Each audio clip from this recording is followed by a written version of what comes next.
O aumento do custo de produção continua afetando a produção agrícola e o transporte de alimentos também, né, Aline? É verdade, Pedro. A gente vai agora até Bebedouro, no interior paulista, saber como está o cenário aí, o mercado de produtos como citricultura, né, citros, cana, grãos, café e pecuária, com a Cooper Citrus, uma das maiores cooperativas do país. E o CEO, Fernando Degobi, já está conectado com a gente, então a gente vai aqui para o nosso telão acompanhar. Fernando, muito bom dia para você, seja muito bem-vindo, a gente vai vê-lo já aqui na nossa tela. Obrigada pela participação mais uma vez aqui no Agromanhã, bom dia. Bom dia. Bom dia. Bom dia, muito obrigado. Nós que agradecemos e a gente queria já te perguntar como que você está vendo esse atual cenário, né? A gente está falando muito aqui nesses dias, sempre, né, de alta taxa de juros que deve impactar plano safra, falando desses altos custos de produção e agora com mais essa nova alta do preço dos combustíveis. Como que vocês por aí estão lidando, né, com tudo isso e apesar disso a gente sabe que o agro está indo muito bem?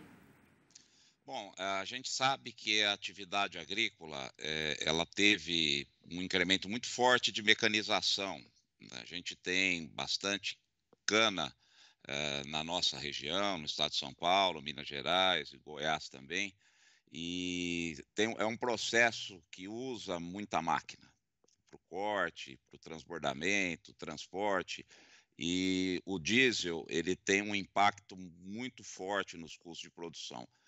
Também em outras culturas, isso acontece de forma bastante impactante. Então, realmente, quando você tem um aumento no preço dos combustíveis, além de toda a cadeia, né, de transporte e de logística, quando a gente fala dentro da porteira, nos processos de produção, o diesel ele impacta realmente fortemente. Também essa situação dos juros, nós estamos com a Selic hoje de 13,25, então o governo ainda está equalizando os recursos do Plano Safra anterior. Não temos ainda a data de lançamento do próximo Plano Safra. Parece que dia 29 agora tem algumas notícias aí que ele pode ser lançado, mas ainda não tem definição nem do valor. Precisamos de mais recursos, pelo menos 30% mais. Nós estamos falando aí, o Ministério da Agricultura pediu 330 bilhões, né, contra 256 bilhões do Plano Safra atual, mas também não tem definição ainda das taxas de juros. Eu lembro que tem também as linhas de investimento, né? Tem várias linhas dentro do Plano Safra, custeio agrícola, e isso para o agricultor é fundamental diante do cenário que a gente está vivendo. A expectativa aí é bastante grande e isso realmente pode ser um fator aí de sucesso aí para a próxima safra. Agora, Fernando, em relação ao Plano Safra, né, a gente continua nesse tema, a gente já volta a falar sobre questões de preços, custos, mas em relação ao Plano Safra, que é muito aguardado, né, nós sabemos que não tem uma data oficializada, existem algumas especulações internas, mas a gente sabe que o produtor tem feito vários pedidos.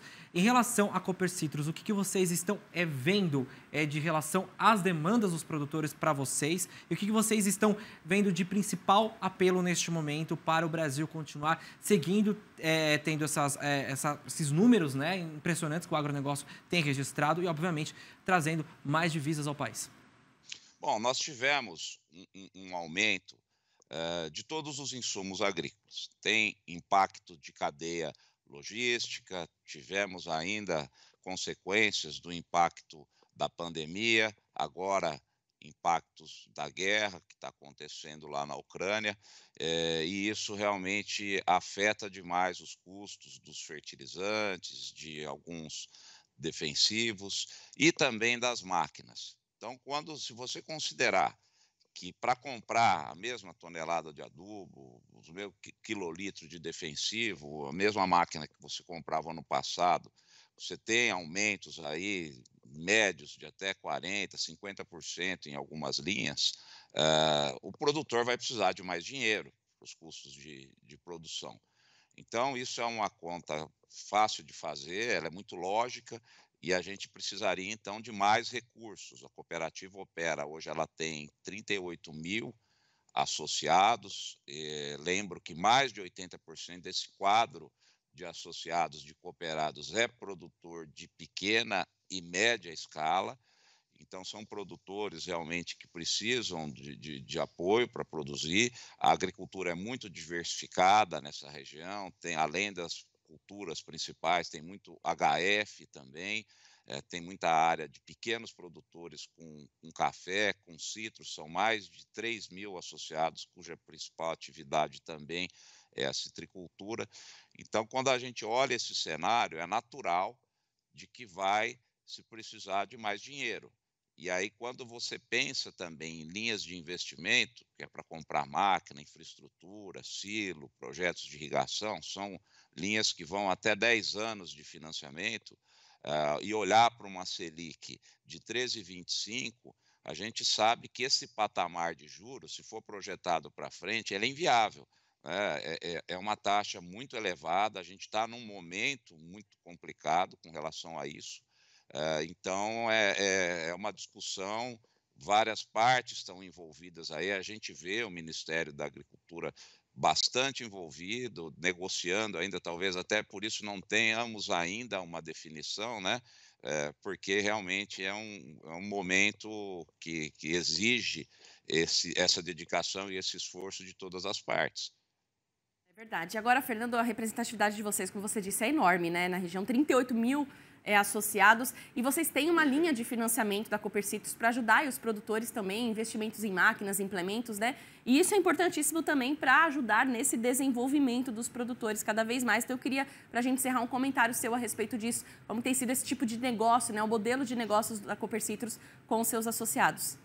Bom, temos crescimento, né, nas nossas operações, comparando com o mesmo período do ano passado, nós estamos com um crescimento aí de 25% geral, né, nos negócios da cooperativa, e isso se reflete, a gente tem concessão de várias máquinas aqui, todos os implementos, tratores, máquinas de colheita, semente, fertilizante, então a gente participa de toda a cadeia, né, tudo que está ligado ao processo de produção, a gente tem envolvimento com o cooperado, e as culturas elas estão com preços estáveis, né? Estão com preços bons, o produtor tem conseguido uma remuneração, apesar desses aumentos todos de custo, e a gente está vivendo um momento em que realmente é necessário agora entender melhor esse efeito agora da volta ao normal de algumas cadeias logísticas. A gente tem trabalhado fortemente aqui com estoques estratégicos para não impactar tanto o produtor com os aumentos, e nós buscamos vários modelos de financiamento com o mercado, com cooperativa de crédito, para poder deixar o produtor também com alternativa, né? Para ele não depender só do Plano Safra. Eu lembro que as linhas de investimento, desde a AgriShow, a gente praticamente não tem as linhas junto ao BNDES. Então, alguns bancos, algumas entidades estão fazendo operações espelho, né? Com taxas iguais e prazos também, e dessa forma a gente tem conseguido atender. Ainda existe problema de fornecimento de alguns produtos, algumas máquinas têm prazo de entrega bastante alongado ainda, mas o produtor tem conseguido e a cooperativa tem conseguido apoiar, e continuamos então com esse crescimento, e a situação também de produção, as expectativas de safra, elas são também boas aqui na nossa região da cooperativa, que envolve São Paulo, sul de Minas, Triângulo Mineiro, Alto do Parnaíba, e também algumas regiões de Goiás.